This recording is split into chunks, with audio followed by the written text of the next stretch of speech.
जैसे कि आप सभी जानते हैं, सच की हमेशा जीत होती है और हमारी एक छोटी सी प्रयास आप तक बड़ी खबर पहुंचाती है। तो स्वागत करते हैं आप सभी का STS न्यूज़ चैनल पर। आगे बढ़ने से पहले आप इस वीडियो को लाइक और चैनल को सब्सक्राइब जरूर कर ले और साथ में बेल आइकन भी प्रेस कर ले। चलिए बढ़ते हैं खबरों की।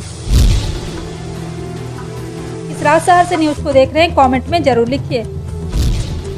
पंजाब विधानसभा ने केंद्र की अग्निपथ रक्षा भर्ती योजना के खिलाफ बृहस्पतिवार को एक प्रस्ताव पारित कर दिया। बहरहाल भारतीय जनता पार्टी के 2 विधायक अश्विनी शर्मा और जांगीलाल महाजन ने प्रस्ताव का विरोध किया। मुख्यमंत्री भगवंत मान ने सदन में इस प्रस्ताव को पेश किया। प्रस्ताव पर चर्चा में भाग लेते हुए मान ने कहा है कि वो जल्द ही अग्निपथ योजना के मुद्दे को प्रधानमंत्री और केंद्रीय गृह मंत्री के समक्ष उठाएंगे। अग्निपथ योजना का विरोध करते हुए मान ने कहा कि ये योजना देश के युवाओं के विरुद्ध है। फूड डिलीवरी कंपनी जोमेटो के शेयर में लगातार चौथे दिन गिरावट का सिलसिला जारी रहा। जी हां, आपको बता दें कि एक बार फिर से ब्लिंकिट को खरीदने की मंजूरी देने के बाद जोमेटो के निवेशकों के बीच निराशा है और शेयर में लगातार बिकवाली देखी जा रही है। बीते 4 दिनों में जोमेटो का शेयर 23% तक नीचे लुढ़क चुका है। गुरुवार को ट्रेंडिंग के दौरान जोमेटो के शेयर 4% की गिरावट के साथ 54.50 रुपए के प्रति लेवल तक गिरा। बीते शुक्रवार को ब्लिंकिट की डील की घोषणा वाले दिन शेयर 70.50 रुपए पर क्लोज हुआ, लेकिन उस लेवल से शेयर 23% गिर चुका है।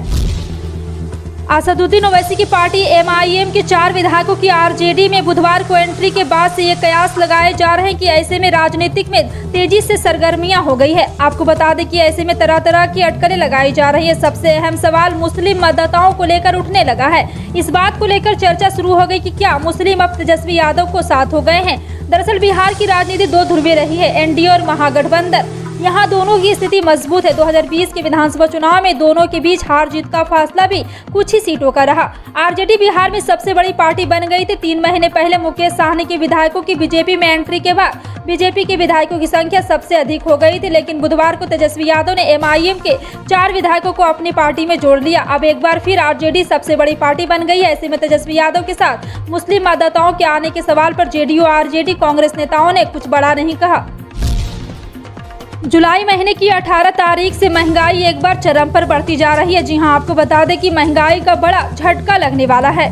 आम आदमी पहले ही महंगाई से परेशान है, लेकिन GST काउंसिल के फैसलों से महंगाई की ओर बढ़ने की संभावना है। GST काउंसिल ने आम आदमी के इस्तेमाल वाली कई चीजों पर टैक्स रेट बढ़ाने का फैसला किया, तो कई मायनों में और कई सामानों में मिल रहे GST छूट को खत्म करने का फैसला किया। तो कुछ सामान ऐसे भी हैं जिस पर GST के दरों में इजाफा करने का फैसला लिया गया। वित्त मंत्री निर्मला सीतारमण की अध्यक्षता में हुई GST काउंसिल की 2 दिनों की बैठक में ये निर्णय लिया गया है। स्कूलों में गर्मी की छुट्टियां अब खत्म हो गई हैं। शुक्रवार यानी कि 1 जुलाई से स्कूल खुल रहे हैं। दिल्ली NCR समेत कई दूसरे प्रदेशों में 1 जुलाई से स्कूल खुलने जा रहा है। इस बारे में बच्चों के अभिभावक को जानकारी दे दी गई। हालांकि कोरोना के बढ़ते प्रकोप की वजह से बच्चों के माता पिता काफी चिंतित है। कई स्कूल प्रिंसिपल्स ने कहा है कि ऑफलाइन स्टडी को लेकर कोई परेशानी की बात नहीं, अब छात्रों को इसके लिए तैयार रहना चाहिए। स्कूल मैनेजमेंट का कहना है कि बच्चों के माता पिता को ये समझने की जरूरत है कि कोविड महामारी के साथ रहने की आदत डाल लेनी चाहिए। हिमाचल प्रदेश सरकार ने राज्य में नारी को सम्मान योजना की बृहस्पतिवार को शुरुआत की है, जिसके तहत हिमाचल सड़क परिवहन निगम अब महिलाओं से राज्य के भीतर यात्रा करने के लिए केवल आधा किराया ही लेगी। जी हां, आपको बता दें कि सरकारी कॉलेज ऑडिटोरियम में यहां बृहस्पतिवार को नारी को सम्मान योजना की शुरुआत करते हुए मुख्यमंत्री जयराम ठाकुर ने महिलाओं के लिए सियासी टिकट भी जारी किया है। प्रदेश की पहली महिला बस चालक सीमा ठाकुर ने परिवहन निगम की बस चलाकर उन्हें समारोह स्थल तक पहुंचाया। मुख्यमंत्री ने हिमाचल दिवस के मौके पर 15 अप्रैल को राज्य के भीतर यात्रा करने वाली महिलाओं को टिकट में 50% छूट देने की घोषणा की थी। उत्तराखंड के मुख्यमंत्री पुष्कर सिंह धामी ने बृहस्पतिवार को कहा है कि प्रदेश में समान नागरिक संहिता लागू करने के लिए प्रदेश की जनता का समर्थन उन्हें मिल चुका है। सरकार के 100 दिन का कार्यकाल पूरा करने के मौके पर सूचना विभाग द्वारा प्रकाशित पुस्तिका 100 दिन विकास के समर्पण और प्रयास के विमोचन करने के बाद धामी ने अपने संबोधन में कहा है कि उनके संज्ञान में आया है कि कुछ लोग उन्हें पत्र लिखने वाले हैं या कहने वाले हैं कि आप उत्तराखंड में समान नागरिक संहिता का कानून क्यों लाना चाहते हैं।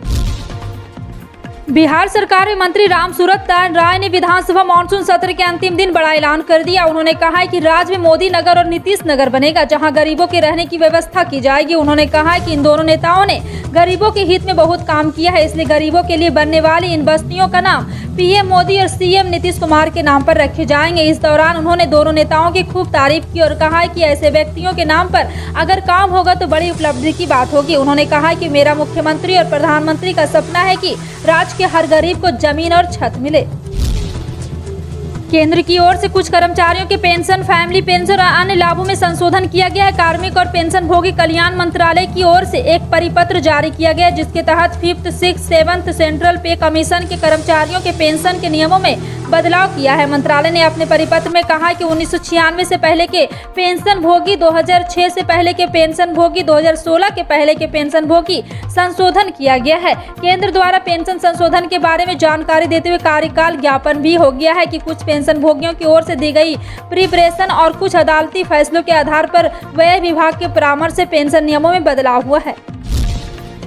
उदयपुर हत्याकांड से पूरे देश में आक्रोश है। इस घटना की जितनी निंदा की जाए उतनी कम है। विपक्ष से लेकर सत्ता पक्ष सभी आरोपियों के खिलाफ सख्त सजा की मांग कर रहे हैं। इस घटना के पीछे पाकिस्तान का कनेक्शन भी सामने आया है। इस बीच बीकेयू अध्यक्ष राकेश टिकैत ने इस घटना पर अपनी प्रतिक्रिया दी है। टिकैत ने इस मामले में पाकिस्तान के लिंक का बचाव किया है और इस घटना के पीछे बीजेपी का हाथ बताया है। उन्होंने कहा है कि इस तरह की घटनाएं बीजेपी करवा रही है।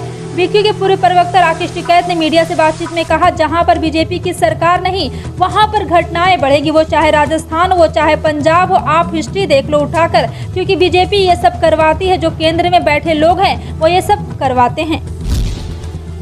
प्रधानमंत्री नरेंद्र मोदी ने गुरुवार को बेंगलुरु में प्रौद्योगिकी और सेवाओं के एक प्रमुख सप्लायर बॉस इंडिया के नए स्मार्ट कैंपस का उद्घाटन किया।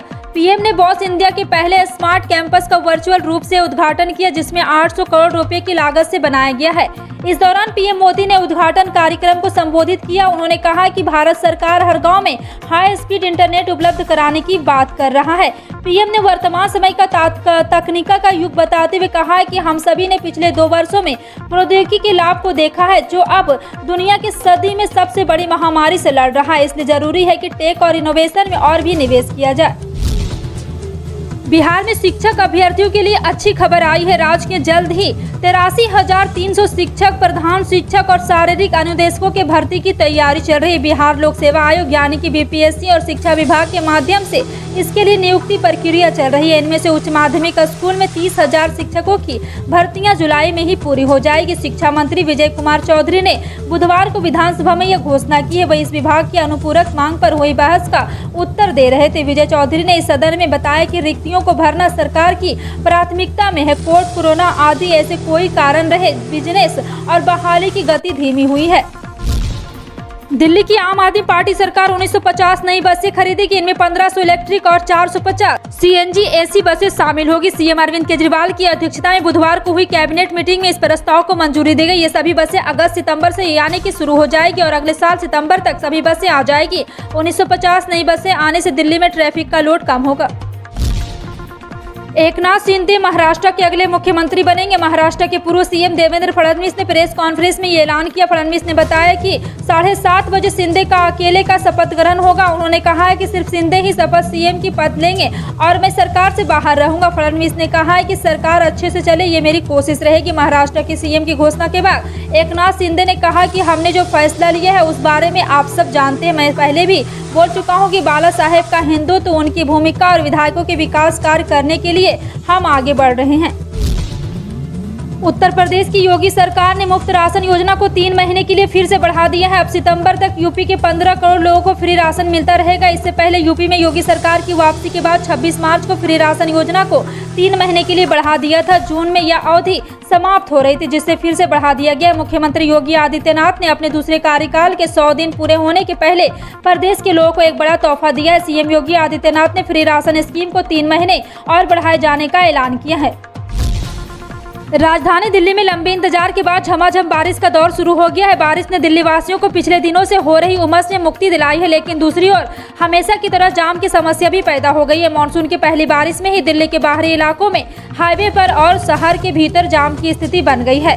बारिश के बाद दिल्ली में जगह जगह जलजमाव के कारण शहरवासियों को विभिन्न परेशानियों का सामना करना पड़ रहा है। सड़क से लेकर उड़ान भी बारिश का असर देखने को मिल रहा है।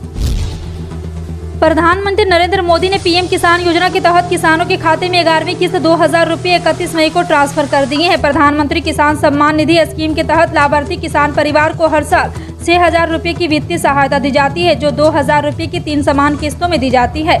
यह धनराशि सीधे बेनिफिकेशन के बाद बैंक अकाउंट में ट्रांसफर की जाती है। पीएम किसान योजना के तहत पहली किस्त 1 अप्रैल से 31 जुलाई के बीच में दी जाती है। आपको बता दें कि एक बार फिर से KYC को लेकर के पीएम किसान सम्मान निधि का बड़ा स्टेटस सामने आया है।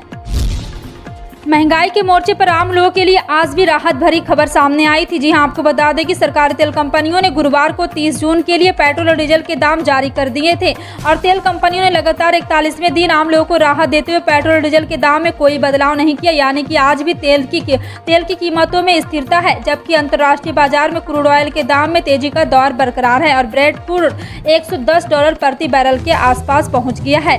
देश में इस समय सबसे महंगा पेट्रोल महाराष्ट्र के परभनी में 114.38 रुपये प्रति लीटर बिक रहा है। वहीं सबसे महंगा डीजल आंध्र प्रदेश के चित्तूर में 100.30 रुपये प्रति लीटर बिक रहा है। फिलहाल आपका इन सभी खबरों पर क्या कहना है, कमेंट सेक्शन में टाइप करके जरूर बताएं। इसी तरह की पल पल की अपडेट जानने के लिए जुड़े रहें आप अपने NTS न्यूज चैनल से। मिलते हैं अगली बड़ी खबर में, तब तक के लिए जय हिंद।